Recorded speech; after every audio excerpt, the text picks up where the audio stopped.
Hello everyone, welcome back to my channel that is English field. So friends, आज का ये जो video है बहुत ही इम्पॉर्टेंट है।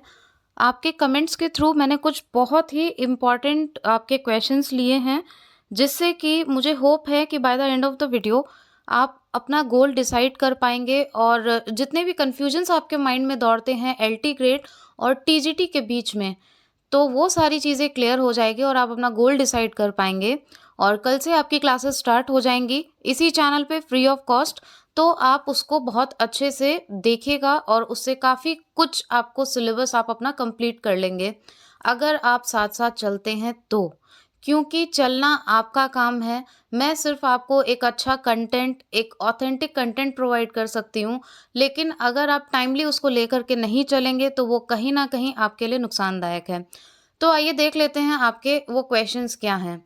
डिफरेंस क्या है एलटी ग्रेड और टीजीटी में? कमेंट सेक्शन में आप खुद भी जाके देख सकते हैं। ये काफ़ी सारे क्वेश्चन आते हैं, बार-बार ये क्वेश्चन आता है कि एलटी ग्रेड और टीजीटी में मैम क्या डिफरेंस है? Difference in the sense here I am talking about syllabus, ठीक है? फिर दोनों में से टफ कौन सा है? एलटी ग्रेड का सिलेबस ज़्यादा टफ है या टीजीटी का टफ है? मैम तैयारी किसकी करें? ठीक है? तो इन सब के कन्फ्यूजन्स आप दूर कर लेंगे और गोल अपना डिसाइड कर लेंगे आज।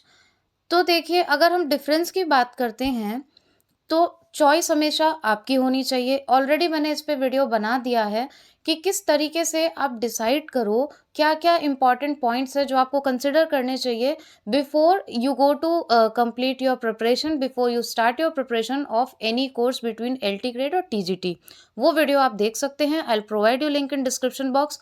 काफ़ी चीज़ें आपकी क्लियर होंगी और काफ़ी हद तक आप मेंटली स्टेबल हो जाओगे कि कौन सा कोर्स आप प्रिपेयर करो।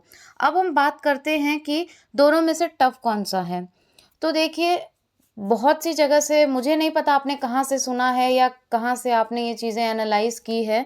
काफ़ी सारे लोगों का व्यू यही है कि एलटी ग्रेड तो बहुत टफ है, एलटी ग्रेड का सिलेबस बहुत ज़्यादा है और जो टीजीटी है वो ईज़ी है।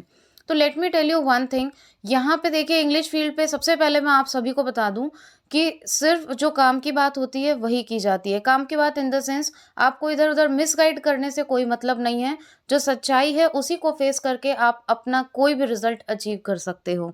अगर आज मैं बहुत अच्छा-अच्छा बोलूँ और उसके बेस पे आप कुछ भी डिसाइड करो, तो आगे जाके वो सच सामने आ ही जाएगा। इसलिए रियलिटी में ही जीना चाहिए, भले से वो हमें कड़वी ही लगे। तो उस कड़वाहट को भी सुनना चाहिए जिससे कि आपका भविष्य सुधर सके। तो टफ़ की अगर हम बात करें, ईज़ी और टफ़ को लेकर के अगर आप अपना गोल डिसाइड कर रहे हो, वो गलत है। आप अपनी कैपेबिलिटी के अकॉर्डिंग डिसाइड करो। किसी के कहने से कोई कोर्स टफ़ या ईज़ी नहीं होता, राइट? हो सकता है मेरे लिए कोई चीज़ टफ़ हो, वो चीज़ आपके लिए बहुत ईज़ी हो। That depends how your mind is reading, how your mind is observing things. तो मेरे हिसाब से, और एलटी ग्रेड का सिलेबस और टीजीटी का, दोनों में ही चीज़ें सिमिलर है। अगर हम ग्रामर की बात करते हैं और वोकैब की बात करते हैं, हमेशा आप अपने ग्रामर को वोकैब और जो रूल्स हैं दोनों में डिवाइड करिए। इस पे हम आगे एक डिटेल में वीडियो बना लेंगे ग्रामर पे। अगर किसी को प्रॉब्लम है तो आप कमेंट बॉक्स में अपने क्वेश्चन डाल सकते हैं। तो देखिए, ग्रामर वही आनी है, वोकैब्युलरी वही आनी है। बस एलटी ग्रेड में एक चीज़ ऐड है कि आपको ट्रांसलेशन मिलता है, राइट? अब अगर आप इंग्लिश की प्रिपरेशन कर रहे हो, तो ट्रांसलेशन में मुझे नहीं लगता कोई प्रॉब्लम होनी चाहिए। टेंसेस वगैरह में अगर प्रॉब्लम है, तो please do comment in comment box. Accordingly I will prepare video and I will present it in front of you. तो ग्रामर आपकी सेम है, वोकैब आपकी सेम है, ट्रांसलेशन एक एडेड है। इसीलिए मैं हमेशा बोलती हूँ, कई लोग बोल देते हैं कि मैम इंग्लिश झाड़ के और इस तरीके से बोल के इंग्लिश ज़्यादा बोल रही हैं तो लोगों को बहका रही हैं। तो देखिए, मेरा ये मानना है, मुझे नहीं पता आप क्या सोचते हो। अगर आप इंग्लिश की प्रिपरेशन कर रहे हो और जो स्टैंडर्ड लेवल है कंपटीशन का, आप खुद एनालाइज कर सकते हो, मेरे बताने पे मत जाइए। उसको आप देख सकते हैं। अगर आपकी इंग्लिश में listening power, reading power strong है, then you are in plus point. और अगर उसी में आप पीछे हो तो कितना भी रट लो, कंपटीशन इतना अपग्रेड हो रहा है कि कहीं ना कहीं आपको डिफीट मिलेगा। कड़वी है बातें, लेकिन सच्चाई यही है। फिर ये हो गई हमारी बात ग्रामर की। फर्स्ट सेक्शन आपका, तो ये दोनों में सेम है, वो चाहे आप टीजीटी को ले लो चाहे एलटी ग्रेड को ले लो, आपको दोनों में प्रिपेयर करना पड़ेगा। अब हम बात कर लेते हैं आपके लिटरेचर सेक्शन की। लिटरेचर में जो लिटरेरी फॉर्म्स एंड मूवमेंट्स की बात आती है वो आपको एलटी में भी प्रिपेयर करने हैं, टीजीटी में भी प्रिपेयर करने हैं। नंबर इनके कोई नहीं है। और मैं आपको बता दूं, कई लोग बोलते हैं लिटरेरी टर्म्स बहुत टफ है। लिटरेरी टर्म टफ नहीं है, लेकिन उसमें क्या पॉइंट्स आपको स्टडी करने हैं और कंसेप्ट अगर आपका क्लियर है तो वो आपके लिए बिल्कुल भी टफ नहीं होगा। यहाँ पे आपको सारे लिटरेरी फॉर्म्स तैयार करवाए जाएंगे और बेस्ट से बेस्ट एक्सप्लेनेशन मैंने मेरे चैनल पे डाल रखा है। उन लिटरेरी फॉर्म्स को आप स्टडी करना चाहें तो आप कर सकते हैं। अब हम बात करते हैं शेक्सपियर की। शेक्सपियर आपका टीजीटी में भी है, एलटी में भी है, बट उधर आपको पढ़ने होते हैं शेक्सपियर के 37 प्लेस, जिसमें आपकी पोएम्स भी आती हैं। लेकिन यहाँ पे आपको सोनेट में सिर्फ 29 और 138 पढ़ना है। फिर प्लेस आपको सिर्फ मैकबेथ, ट्वेल्थ नाइट और मर्चेंट ऑफ वेनिस, बस इतना ही करना है।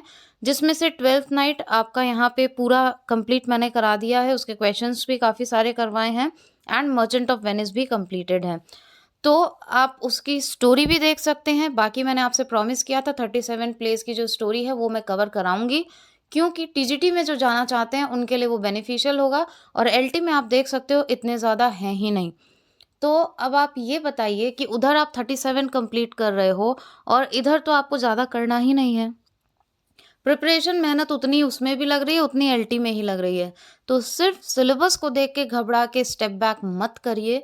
आप एक बार इसको ध्यान से स्टडी करिए और जो पॉइंट्स मैंने बताए उनको कंसिडर करके अपनी प्रिपरेशन स्टार्ट करिए। फिर हम बात करते हैं जॉन मिल्टन की। जॉन मिल्टन में आपको मालूम है पैम्फलेट्स वगैरह काफ़ी सारी चीज़ें आपको जॉन मिल्टन में कवर अप करनी पड़ती है। लेकिन यहाँ पे आपको ऑनेस्ट ब्लाइंडनेस, पैराडाइज लॉस्ट की भी सिर्फ बुक 1 पढ़नी है। तो यहाँ पे आपको काफ़ी कम मिल रहा है। और वैसे अगर आप जॉन मिल्टन प्रिपेयर करते हो तो काफ़ी सारे इसके जो वर्क्स हैं वो कंप्लीट करने पड़ते हैं, राइट। फिर विलियम वर्ड्सवर्थ को अगर हम देखें तो विलियम वर्ड्सवर्थ में छोटी छोटी बहुत सारी पोएम है।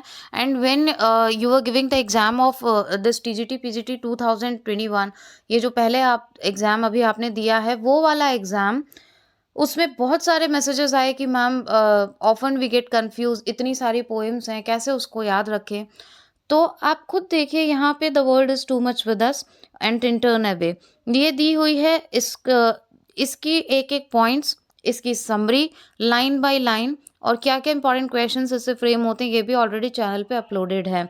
बाकी जितनी भी चीज़ें हैं वो और आपकी पूरी हेल्प की जाएगी, वो मैं अपलोड कर दूंगी। तो जितनी विलियम वर्ड्सवर्थ की पोएम्स आप उसमें टीजीटी में स्टडी करते हो, यहाँ पे तो बहुत सिर्फ 2 ही पोएम है। फिर जॉन कीट्स की है ode on a Grecian urn, ये सिर्फ मैं आपको एक एग्जांपल दे रही हूँ। रॉबर्ट ब्राउनिंग है तो माय लास्ट टच इज प्रोस्पाइस। तो काफ़ी सारी ऐसी चीज़ें हैं जिनसे आप ऑलरेडी अवेयर हो और बहुत ज़्यादा नहीं दिया हुआ है आपको कि सारे वर्क्स उनके स्टडी करने हैं। जॉन गैल्सवर्दी ऐसे तो बहुत बड़ा है, काफ़ी सारे वर्क हैं, बट यहाँ पे आपको सिर्फ जस्टिस कंप्लीट करना है, जिसके बारे में एक छोटी से छोटी चीज़ आपको चैनल पे दी हुई है और इससे क्वेश्चंस भी आए थे, अगर आपने ठीक से स्टडी किया होगा तो ये सारी चीज़ें डिस्कस करने का मेरा पॉइंट ऑफ व्यू सिर्फ इतना ही है कि आपके जो कमेंट्स थे, जो ग्रुप में आपने डिस्कस किया, वो सारी चीज़ें देखते हुए यही लगता है कि एक आपने अपना माइंडसेट बना रखा है कि एलटी ग्रेड का सिलेबस बहुत लेंदी है एंड टीजीटी में तो बस 4 राइटर्स हैं। मैंने डिटेल में टीजीटी के सिलेबस पे एक वीडियो बनाया था, उसमें भी मैंने बोला था कि जो सिलेबस आपको सिर्फ एक पेज पे किसी बुक में इंडेक्स में आपको दिखाई देता है, उतना ही सिलेबस नहीं है आपका। सिलेबस आपका बहुत इलैबोरेटेड है। शायद इसीलिए बहुत से स्टूडेंट्स होते हैं जिनको एक डीप नॉलेज नहीं होती है कि क्या-क्या पूछा जा सकता है और वो पीछे रह जाते हैं। अब यहाँ पे बात करें प्रिपरेशन की, तो यहाँ पे आपको एलटी ग्रेड और टीजीटी दोनों ही कवर अप कराया जाएगा। पहले जो आपकी वैकेंसी है वो आपको एलटी ग्रेड की देखने को मिल जाएगी। करेक्ट नंबर ऑफ सीट्स अभी मैं नहीं आपको बता सकती, बट अराउंड 10,000 तो आपकी सीट्स आनी आनी है, इससे कम नहीं आनी चाहिए। तो आप प्रिपरेशन अगर करना चाहें तो सिर्फ ये सोच के कि सिलेबस लेंदी है, प्लीज़ स्टेप बैक मत करिए। अगर ये चांस आपका रह गया है किसी भी रीज़न से तो आप प्रिपरेशन करना स्टार्ट कर दो, इट्स नॉट लेंदी। कल से आपको यहाँ पे एलटी का सिलेबस और टीजीटी का दोनों ही कवर अप करवाया जाएगा। I try my level best कि मैं 2 वीडियोस आपके लिए प्रोवाइड कर सकूँ, one which will be beneficial for your TGT and other one for LT. So please stay tuned. If you have not subscribed this channel, subscribe. Bell icon को hit कर दीजिएगा ताकि जब भी मैं वीडियो अपलोड करूँ तो आपके पास में नोटिफिकेशन आ जाए। तो ये वीडियो बनाने का मेरा एक मोटिव ये था, एक अनाउंसमेंट कि कल से क्लासेस होंगी आपके यहाँ पे, वो आप कवर अप कर सकें। और सिर्फ हम लोग क्लासेस ही रन नहीं करेंगे, यहाँ पे ये भी डिस्कस करेंगे कि क्या-क्या स्ट्रैटेजीज़ होनी चाहिए, और डेली एक स्ट्रैटेजी आपको बताऊँगी, डेली एक इम्पॉर्टेंट पॉइंट जो आपकी प्रिपरेशन और फर्स्ट टाइम में एग्ज़ाम क्रैक करने के लिए इम्पॉर्टेंस रखता है, वो सारी चीज़ें। बट इन सबको अगर हम किनारे कर दें, सबसे इम्पॉर्टेंट है आपका खुद का dedication, consistency and your own will power. कितने भी कहीं से भी नोट्स मिल जाए, आप खुद नोट्स बनाओ, खुद क्रिएट करो। Please do right in your copy, in your register. Self effort डालो होल ओवर। मेरा कहने का मतलब यही है कि सेल्फ एफर्ट के बिना कोई भी चीज़ आपको याद नहीं रहेगी और एग्ज़ाम में इतना अच्छा परफॉर्म नहीं कर पाएंगे। Why? Because you are going to face this exam, कोई दूसरा फेस करने नहीं जा रहा है। इसलिए प्लीज़ दूसरे पे डिपेंडेंट ना रह के आप खुद बहुत कुछ कर सकते हैं। एक चांस चला गया, कोई बात नहीं, दुनिया में बहुत सारे लोग हैं जिन्होंने 4-4 5-5 चांस लेके इतिहास रचा है। आपका तो अभी एक ही चांस गया है। So please get up and start your preparation. You can take this video as motivation also, as guidance also. If your thinking, your thought process is good, तो आप चीज़ों को पॉजिटिवली ही लेंगे। और अगर जो नेगेटिव है उनकी बात करना बेकार है, उनके बारे में डिस्कशन करना बेकार है। तो आप स्टार्ट कर सकते हैं। LT ग्रेड या TGT दोनों में कोई मेजर डिफरेंस नहीं है। अगर आप ठान लें तो आप तैयारी कर सकते हैं। Thank you so much for watching this video and giving your precious time. Don't forget to give your feedback. If you have any problem related to LT grade or TGT syllabus, then please do comment in comment box below so that I can cover it up